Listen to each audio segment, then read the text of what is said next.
എന്റെ ഫാമിലി ഒരു Ayurveda martial arts കളരി വടകരയിൽ നിന്നും സാമൂതിരി രാജാവ് നമ്മുടെ തൃശ്ശൂര് ഗുരുവായൂര് ചാവക്കാട് തൃപ്രയാർ കൊടുങ്ങല്ലൂർ വരെയുള്ള പ്രദേശത്തെ അധികാരിയായിട്ട് അപ്പോയിന്റ് ചെയ്തിട്ട് എന്റെ മുത്തപ്പൻ അവിടെ വന്ന്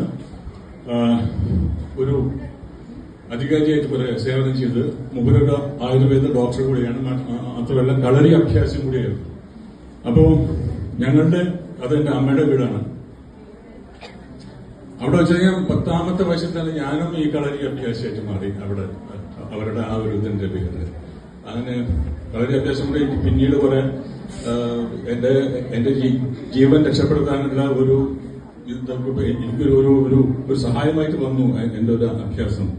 ഞാൻ ഇലക്ഷൻ നിൽക്കുന്ന സമയത്ത് ഒരു ആക്രമണം ഉണ്ടായി, എന്നെ കൊല്ലാൻ ശ്രമിച്ചു. അതിനൊക്കെ ഓടി രക്ഷപ്പെടാതെ നിന്നുകൊണ്ട് എതിർത്ത് നിന്നുകൊണ്ട് ഞാൻ വലിയ പരിക്കൊന്നും കൂടാതെ രക്ഷപ്പെട്ടു. അപ്പൊ അതിനുണ്ട്. അപ്പൊ എന്റെ കുടുംബമാണ് ഞാൻ ആഗ്രഹിച്ചത് മുഴുവൻ. ഞാൻ സേക്രഡ് ഹാർട്ട് ഗവൺമെന്റ് ഗേൾസ് ഹൈസ്കൂളിലാണ് പഠിച്ചത്. അതിനുശേഷം മോഡൽ ബോയ്സ് ഹൈസ്കൂളിൽ പഠിച്ചു. അതിനുശേഷം സെന്റ് തോമസിൽ പഠിച്ചു. അന്നൊക്കെ എന്റെ ആഗ്രഹം പട്ടാളക്കാരനാണ്.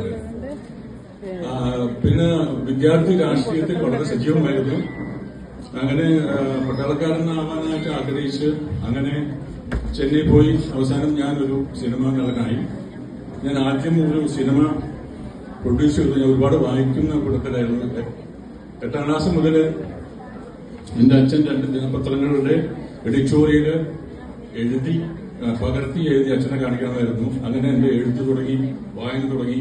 അങ്ങനെ ഒരുപാട് എനിക്ക് വായിക്കാനുള്ള ഒരു പ്രചോദനം എന്റെ അച്ഛനായിരുന്നു. അതെ, എന്റെ അച്ഛൻ എന്ന് പറഞ്ഞാൽ ഞാനിന്ന് ഇവിടെ വന്നിട്ട് എന്തെങ്കിലും പറയുന്നുണ്ടെങ്കിൽ, എന്തെങ്കിലും നിങ്ങൾക്ക് തോന്നുന്നുണ്ടെങ്കിൽ അതിന്റെ എല്ലാ ഉത്തരവാദിത്വവും എല്ലാ അനുഗ്രഹങ്ങളും എന്റെ അച്ഛനിൽ നിന്ന് കിട്ടിയതാണ്, അമ്മയിൽ നിന്ന് കിട്ടിയതാണ്. എന്തായാലും വളരെ സന്തോഷമുണ്ട്. ഈ ഒരു കാലിക്കറ്റ് ബാർ അസോസിയേഷന്റെ പുതിയ സമിതി രൂപീകരിക്കപ്പെട്ടിരിക്കുന്നു. അതിന്റെ ചാർജ് അവരെടുത്തിരിക്കുന്നു. അവരുടെ വഴികൾ